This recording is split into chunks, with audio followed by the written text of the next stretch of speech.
Nonstop innovation for transforming India या तत्वाला सदैव सोबत घेऊन चालणाऱ्या स्पर्धा निधीच्या ऑनलाईन एज्युकेशन प्लॅटफॉर्मवर मी जयश्री आपले मनपूर्वक स्वागत करते. मित्रांनो, आगामी सरळ सेवा परीक्षा असतील किंवा एमपीसीच्या विविध मुख्य परीक्षा असतील, यासाठी आपण गणित व बुद्धिमत्ता या विषयावरील संभाव्य प्रश्नांची सिरीज सुरू केलेली आहे. या सिरीजमध्ये आपण गणित व बुद्धिमत्ता विषयाच्या एक्झाम ओरिएंटेड प्रश्नांचा अगदी सोप्या पद्धतीने आणि शॉर्टकट सहित अभ्यास करत आहोत. आजच्या ह्या सिरीजमधील तिसरे लेक्चर आहे. याआधी आपण 2 लेक्चरचा अभ्यास केलेला आहे. तुम्ही ते लेक्चर पाहिले नसतील तर नक्की पहा. येणाऱ्या परीक्षांसाठी तुम्हाला त्याचा नक्कीच फायदा होणार आहे. आणि मित्रांनो, आमच्या स्पर्धा निधीच्या ॲपवर सध्या वैभव सरांची इकॉनॉमिक्सची बॅच सुरू आहे. त्याचाही तुम्ही लाभ घेऊ शकता.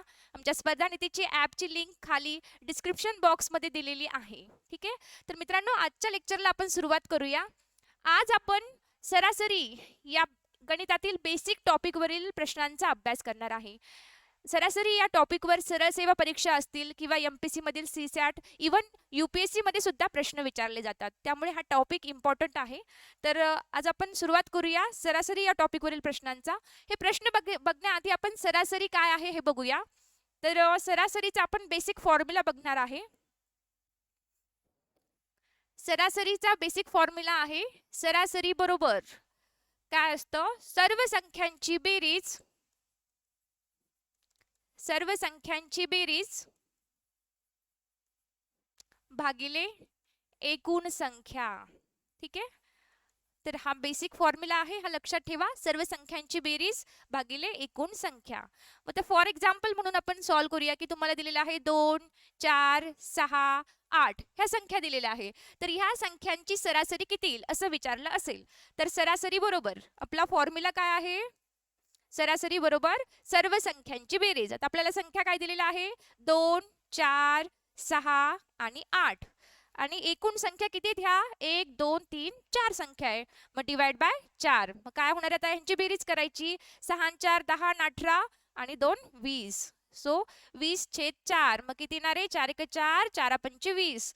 सो ह्या 5 संख्यांचं ॲव्हरेज, 4 संख्यांचं ॲव्हरेज सरासरी म्हणजेच काय असतं, ॲव्हरेज काय आलेला आहे 5. ठीक आहे. तर तुमच्या लक्षात आलं असेल सरासरी बरोबर सर्व संख्यांची बेरीज भागिले एकूण संख्या.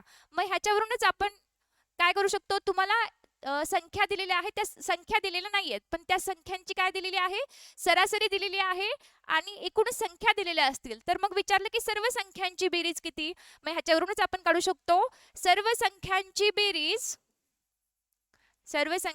बेरीज बरोबर काय येईल, मग सर्व संख्यांची बेरीज बरोबर मग हे एकूण संख्या इकडे भागिले तिकडे काय होईल, गुणुले होणार आहे. ठीक आहे. मग काय येईल, सरासरी गुणिले एकूण संख्या. ठीक आहे. आता तुम्हाला जर सरासरी आणि एकूण संख्या किती आहे हे दिलेले असेल तर तुम्ही काय काढू शकता, सर्व संख्यांची बेरीज काढू शकता. ठीक आहे. तर हे झालं सरासरी बद्दलचं बेसिक. आता आपण वळूया आपल्या प्रश्नाकडे. ठीक आहे. प्रश्न काय आहे आपला, 5 संख्यांची सरासरी. किती संख्या आहेत त्या, 5 संख्या. ठीक आहे. एकूण संख्या दिलेल्या आहेत 5. तर 5 संख्यांची सरासरी किती दिलेली आहे, 17. त्यापैकी पहिल्या 4 संख्यांची सरासरी आहे 16. तर 5वी संख्या कोणती असं विचारलेलं आहे. ठीक आहे. आपल्याला काय दिलेलं आहे, 5 संख्यांची सरासरी. आता आपल्याला सरासरी आणि संख्या दिलेल्या आहे तर आपण सर्व संख्यांची बेरीज, आपला फॉर्म्युला लक्षात घ्या, सरासरी गुणुले एकूण संख्या. तुम्हाला इथे सरासरी दिलेली आहे, एकूण संख्या दिलेला आहे. ठीक आहे. तर आपण हा फॉर्म्युला यूज करायचा आहे इथे, सरासरी गुणुले एकूण संख्या बरोबर, एक मिनिट, सर्व संख्यांची बेरीज बरोबर सर्व संख्यांची बेरीज. ठीक आहे. तर सरासरी गुणुले एकूण संख्या बरोबर सर्व संख्यांची बेरीज. आता आपल्याला काय दिलेले आहे, 5 संख्यांची सरासरी. एकूण संख्या किती आहे, 5. किती दिली आहे सरासरी, 17. मग आता आपण त्याच्यावरून त्यांची एकूण त्या संख्यांची बेरीज काढू शकतो, राईट. 17 5 85. मग त्या 5 संख्यांची सरासरी किती येते आहे, 85 येते आहे. ठीक आहे. आता आपल्याला काय दिलंय, अजून आपल्याला दिलेलं आहे पहिल्या 4 संख्यांची सरासरी 16 आहे. आता ही 5 संख्यांची सरासरी आहे आणि त्यांची बेरीज आहे 85. आता आपल्याला ह्यातल्या ज्या 5 पैकी 4 संख्या आहेत त्यांची सरासरी दिलेली आहे. किती दिलेली आहे? 16. ठीक आहे, आपल्या फॉर्म्युलामध्ये व्हॅल्यू पुट करतोय फक्त आपण. सरासरी गुणुले एकूण संख्या बरोबर. आता किती येणार आहे त्यांची बेरीज? 16 64. किती आली? 64 ही त्यांची बेरीज आलेली आहे. आता इकडे लक्ष द्या, 5 संख्यांची सरासरी 17 आहे, मग त्यांची एकूण बेरीज किती आली? 85. म्हणजे ज्या 5 संख्या असतील त्यांची बेरीज येते 85. त्याच्यापैकी त्या 5 पैकीच 4 संख्यांची किती बेरीज येते? 64 येते. जर मी ह्या 5 संख्यांच्या बेरजेमधून ह्या 4 संख्यांची वजा केली तर मला काय शिल्लक राहणार आहे? ह्या 5व्या संख्येची 5वी संख्या कोणती आहे ते शिल्लक राहील. राईट, मग आपण काय करूया, ह्या दोघांची वजाबाकी केली, ह्या 4 संख्यांची बेरीज याच्यातून काढून टाकली तर आपल्याला 5वी संख्या मिळणार आहे. ठीक आहे, मग 5वी संख्या काय असणार आहे? 5वी संख्या बरोबर काय मिळेल आता? 5 अजून 4 गेले 1 राहील, 8 6 गेले 2, 21. आपली 5वी संख्या असणार आहे 21. मग कोणता ऑप्शन येतो? Option number 3. ठीक आहे, आपण अगदी फक्त बेसिक फॉर्म्युलावरून हे सॉल्व केलेलं आहे. मग ह्याच्यासाठी काही शॉर्टकट लक्षात ठेवण्याची गरज नाहीये कारण हे खूप सिंपल आहे. ठीक आहे, त्याच्यानंतर आपण बघूया आता पुढचा प्रश्न. Question number 2. प्रश्न दुसरा आहे, एका वर्गात 30 विद्यार्थी असून त्यांचे सरासरी वय 15 वर्ष आहे. इथे सुद्धा आपल्याला विद्यार्थ्यांची संख्या दिलेली आहे 30 आणि काय दिलेली? त्यांची सरासरी. कशाची सरासरी दिलेली आहे? त्या विद्यार्थ्यांच्या वयाची सरासरी 15 वर्ष आहे. वर्गात शिक्षक आल्यास सरासरी 1 ने वाढते, तर शिक्षकाचे वय किती? ठीक आहे, आता ह्या प्रश्नामध्ये आपण एका शॉर्टकटचा यूज करणार आहे. काय शॉर्टकट यूज करणार आहे? लक्ष द्या. ठीक आहे, जेव्हा एक व्यक्ती ऍड होते, आधीच्या जेवढे व्यक्ती असतील त्याच्यामध्ये एखादा व्यक्ती ऍड होतोय, एखादा व्यक्ती ऍड होत असेल आणि जर सरासरीमध्ये जी काही सरासरी होती आधीची त्या सरासरीमध्ये ते व्यक्ती ऍड झाल्यामुळे वाढ किंवा घट होत असेल तर ती जी व्यक्ती वाढलेली आहे त्या व्यक्तीच्या आता इथे काय वय दिलेलं आहे, त्या व्यक्तीचे वय विचारलं असेल किंवा ती संख्या काय असणार आहे, जी वाढलेली संख्या आहे ती काय असणार आहे, तर त्याच्यासाठी आपण फॉर्म्युला आहे. तर जी काही वाढलेली व्यक्ती किंवा संख्या असेल त्याला मी एक्स म्हणते, त्याच्यासाठी फॉर्म्युला आहे. तर जुनी सरासरी, ती व्यक्ती ऍड होण्याच्या आधीची सरासरी म्हणजेच जुनी सरासरी प्लस, ठीक आहे, प्लस तर काय घ्यायचं आपल्याला? एकूण संख्या. आता ती व्यक्ती वाढल्यानंतर ती संख्या, एकूण संख्या किती झालेल्या आहेत आणि इंटू सरासरीमध्ये वाढ झालेली आहे की घट झालेली आहे. सरासरीमध्ये वाढ झालेली आहे, जी काही वाढ झाली किंवा घट झाली ते असणार आहे. सो फॉर्म्युला लक्षात घ्या. आता हा फॉर्म्युला कधी यूज करायचा आहे? जेव्हा टोटल विद्यार्थी असतील किंवा टोटल व्यक्ती असतील त्याच्यामध्ये एका व्यक्तीची वाढ झालेली आहे आणि जेव्हा ती व्यक्तीची वाढ होते तेव्हा त्याच्या सरासरीमध्ये जे आधीची सरासरी होते त्याच्यामध्ये वाढ किंवा घट होत असेल तर आपण हा फॉर्म्युला यूज करणार आहोत. जी व्यक्ती ऍड झालेली आहे किंवा जी संख्या वाढलेली आहे ती त्याच्यासाठी काढायचं असेल आपल्याला ती संख्या किंवा ती व्यक्ती कोणती, तर फॉर्म्युला आहे जुनी सरासरी अधिक एकूण संख्या गुणुले सरासरीमध्ये वाढ होते आहे की घट. आता ह्या क्वेश्चन मध्ये येऊया आपण. आपल्याला एक्स म्हणजे कोण वाढलंय, त्याच्यामध्ये आधी 30 विद्यार्थी होते आणि नंतर त्याच्यात शिक्षक ऍड झाले. मग आपल्याला काय काढायचं? आता सरासरी कशाची आहे? ही वयाची सरासरी. मग आपल्याला काढायचंय शिक्षकाचे वय विचारलंय, राईट. मग शिक्षकाचे वय बरोबर काय येणार आहे? आता जुनी सरासरी, जुनी सरासरी जेव्हा फक्त विद्यार्थी होते 30 विद्यार्थी सरासरी किती होती? 15 अधिक एकूण संख्या. आता शिक्षक ऍड झाल्यानंतर एकूण संख्या किती होईल? आधी 30 होते, आता किती होणार आहे? 30 आणि 1 31 गुणिले सरासरीमध्ये कितीने वाढ झाली किंवा घट झाली. आता इथे काय होतंय? वर्गात शिक्षक आल्यास सरासरी 1 ने वाढते म्हणजे सरासरी इथे वाढते आहे 1 ने. ठीक आहे, आता फक्त हे सॉल्व करायचं आपल्याला. मग 31 गुणिले 1 31च येणार आहे. मग आता ह्या दोघांची बेरीज 30 10 40 45 आणि 1 46. ठीक आहे, तर शिक्षकाचे वय किती आलेलं आहे? 46. कोणता ऑप्शन येतो? Option number 4. ठीक आहे, तर हा फॉर्म्युला लक्षात ठेवा. त्याच्यानंतर आपण बघूया तिसरं एक्झाम्पल. तिसरं एक्झाम्पल आहे, 4 क्रमवार समसंख्यांची सरासरी 27 आहे. 4 संख्या आहेत टोटल आणि त्या कशा आहेत, समसंख्या, त्यांची सरासरी दिलेली आहे 27. तर त्यांच्यापैकी सर्वात लहान संख्या कोणती, त्यांच्यापैकी सर्वात लहान संख्या कोणती. प्रश्न परत वाचते, 4 क्रमवार समसंख्यांची सरासरी 27 आहे, तर त्यांच्यापैकी सर्वात लहान समसंख्या कोणती असं विचारलं आहे. ठीक आहे. आता इथे एक गोष्ट लक्षात घ्या, इथे दिलेले आहे मेन क्रमवार. आता क्रमवार संख्यांची सरासरी काय असते, क्रमवार संख्यांची सरासरी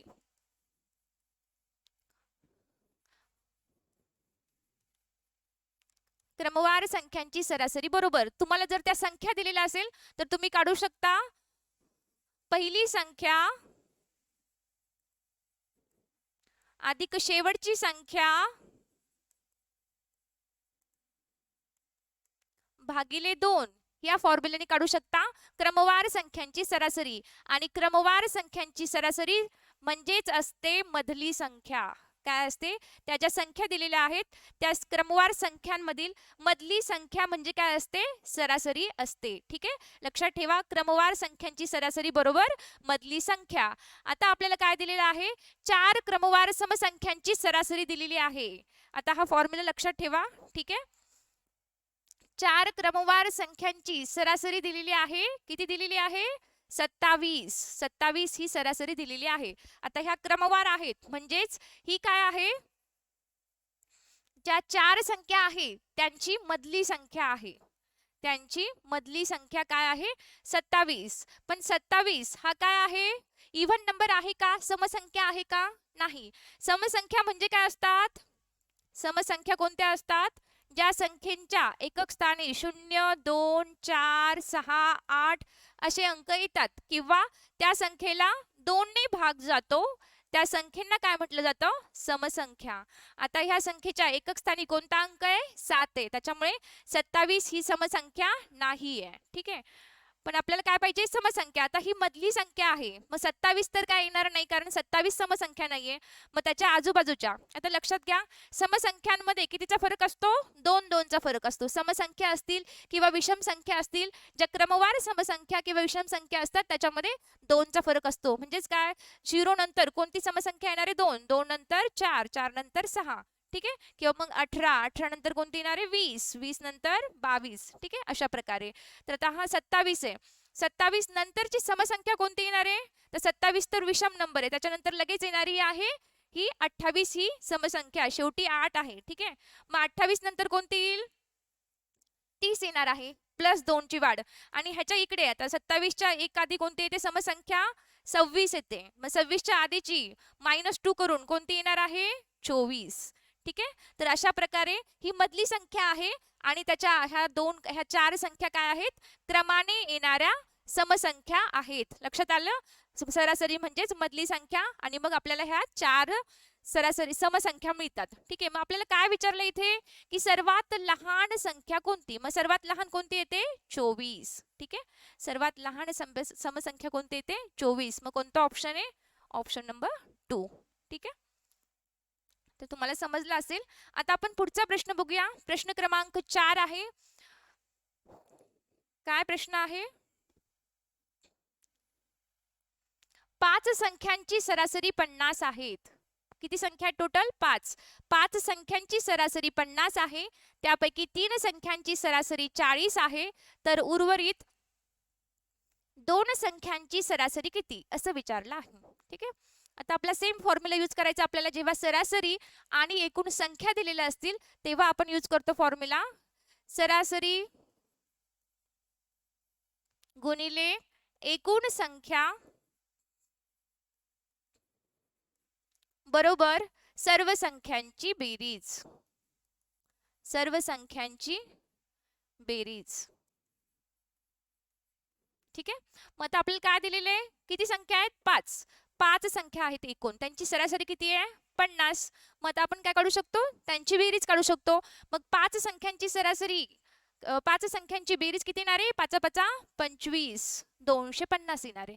त्यानंतर काय म्हटले त्यांनी की त्यापैकी ज्या 3 संख्या आहेत त्यांची सरासरी दिलेली आहे. आता ह्या 5 पैकीच ज्या 3 संख्या आहेत त्यांची सरासरी दिलेली आहे 40. मग आता त्या 3 संख्यांची बेरीज किती येईल? 4 त्रिक 12, 120. मग आपल्याला विचारलंय उर्वरित 2 संख्यांची सरासरी किती. आता त्या उर्वरित 2 संख्यांची बेरीज जर आपल्याला माहित झाली तर आपण सरासरी काढू शकतो. कारण सरासरी म्हणजे काय असतं? सरासरी बरोबर एकूण संख्यांची बेरीज भागिले एकूण संख्या किती आहेत त्या. ठीक आहे. मग आपल्याला त्या संख्यांची बेरीज माहिती झाली पाहिजे त्याच्यासाठी.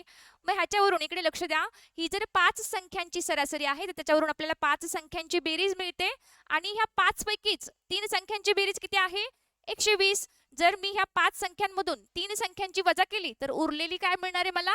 त्या 2 संख्यांची बेरीज मिळणार आहे. मग किती राहतील इथे? 0 0, 5तून 2 गेले 3 आणि 2तून 1 गेला 1. तर ही काय मिळाली आपल्याला? त्या उरलेल्या 2 संख्यांची बेरीज. उरलेल्या 2 संख्यांची काय मिळाली आपल्याला इथे? बेरीज मिळाली आहे. आता 2 संख्यांची बेरीज मिळाली, मग आपण त्यांची सरासरी काढू शकतो. कसं काढणार? बेरीज भागिले एकूण संख्या. मग किती येणार आहे त्यांची बेरीज? किती आली? 130. आता एकूण संख्या किती आहेत? त्या 2 संख्या आहेत. मग किती मिळणार आहे आपल्याला? बेक बे बेसाही 12, मग खाली राहील 1, बे पंचे 10. मग त्या उरलेल्या 2 संख्यांची सरासरी किती येते? 65. मग कोणता एक ऑप्शन आहे? Option number 2. ठीक आहे. सो अगदी सोप्या पद्धतीने आणि फक्त बेसिक फॉर्म्युलावरून आपण हे सॉल्व करतोय. ठीक आहे. आता आपण बघूया आपण पुढचा प्रश्न. प्रश्न क्रमांक 5. काय प्रश्न आहे? सोमवार, मंगळवार, बुधवारचे सरासरी तापमान 30 डिग्री सेल्सिअस आहे. मंगळवार, बुधवार व गुरुवारचे सरासरी तापमान 35 डिग्री सेल्सिअस आहे. जर सोमवारचे तापमान 28 डिग्री सेल्सिअस असेल तर गुरुवारचे तापमान किती? ठीक आहे. आता आपल्याला काय दिलेले? 3 वार दिलेले आहेत. सोमवार, मंगळवार आणि बुधवार. आता ह्या 3 वारांची काय दिलेली आहे आपल्याला? 3 वारांचे सरासरी तापमान दिलेले आहे. किती वार आहेत ते टोटल? 3 वार. आपला फॉर्म्युला सरासरी काय आहे? सरासरी गुणिले एकूण संख्या बरोबर काय आहे आपला? सर्व संख्यांची बेरीज. आता इथे संख्या म्हणजेच काय आहे? तापमान आहे. ठीक आहे. मग आपण इथे तापमानाची बेरीज घेऊया. तापमानाची बेरीज.